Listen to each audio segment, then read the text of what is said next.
magaalada London ayaa maanta waxaa ka furmay shirka hordhac u ah shirka guud ee Soomaaliya loo qabanayo sanadkan 2017 taasoo hore u soo qaban qaabisay dowladda waddanka Ingiriiska. haddaba TV-ga Universal ayaa wareysi gaar ah wuxuu la yeeshay wasiirka arrimaha dibadda ee waddanka Ingiriiska Boris Johnson. su-aashii ugu horeysa oo Cabdixafiid oo ah wariyaha TV-ga Universal oo weydiiyey Boris Johnson ayaa ahayd maxay tahay sababta xilligan ku soo beegay in shirkan loo qabto Soomaaliya maadaama hore shirar badan ee Soomaaliya loo qabtay. Well, actually, there's been umpteen conferences on Somalia in the last couple of decades, and I'll tell you why we think this is a very important meeting. It's because we have a moment of hope. Boris Johnson ayaa yiri muhiimadda shirkan waa in dowladda uu hogaamiyo madaxweyne Farmaajo oo bixisay ama hore u sameysay dadaal badan oo ku aadan ayagoona sidoo kale kaashanaya maamul goboleedyada dalka ka jira sidii amniga waxa ay u qaban lahaayeen. taasi ayaa wuxuu sheegay in asaga muhiim ay u tahay.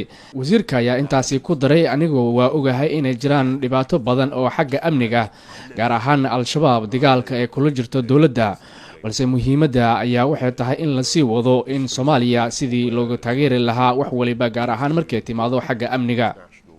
Soomaaliya waxay muhiim u tahay dhammaanteena waxaana rabnaa in Soomaaliya ay ka dhacdo nabad iyo waliba kala dambeyn iyo waliba guud ahaan qaaradda Afrika.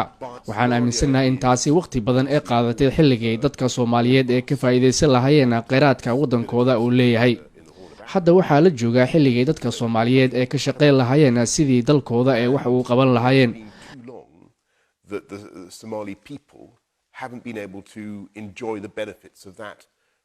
anigu waxaan aaminsanahay in madaxweyne Farmaajo uu yahay shakhsi la aamini karo sidii uu samato bixin lahaa xaaladda cakiran ee dalka oo ka jiro, gaar ahaanna waan garab taagannahay.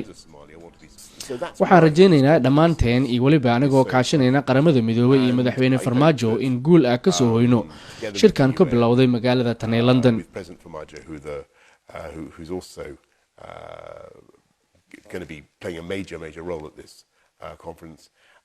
I hope that there will be a consensus about what the government of Somalia is doing and support for that government. ugu dambeyn mar wax laga weydiiyey Boris Johnson awoodda al-shabaab inay tahay mid dagaal looga roonaan ama xal lagu gaari karin, sidaas darteed ma dhici kartaa in shirarkan hadda ka socdo magaalada London wadahadal lala furo al-shabaab si xal loo gaaro.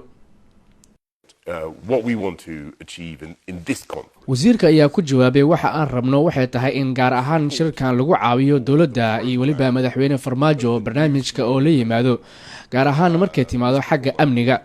anagoo waxaan rabnaa in dowladda madaxweyne Farmaajo qorshaha iyo barnaamijyada oo la yimaado inaan ka caawino iyo waliba sidoo kale beesha caalamka inaan ku dhiirigelino sidii Soomaaliya oo ah waddan hadda hami wanaagsan u haya sidii cagaheeda dib mar kale u istaagi lahayd iyo waliba mustaqbal wanaagsan u hiigsanaysa waa haddii arrimaha taagan wax laga qabto. This is a country with extraordinary potential and a great future if we can address that fundamental issue of security. Cabdirashiid Maxamed Cabdirashki, Universal TV, London.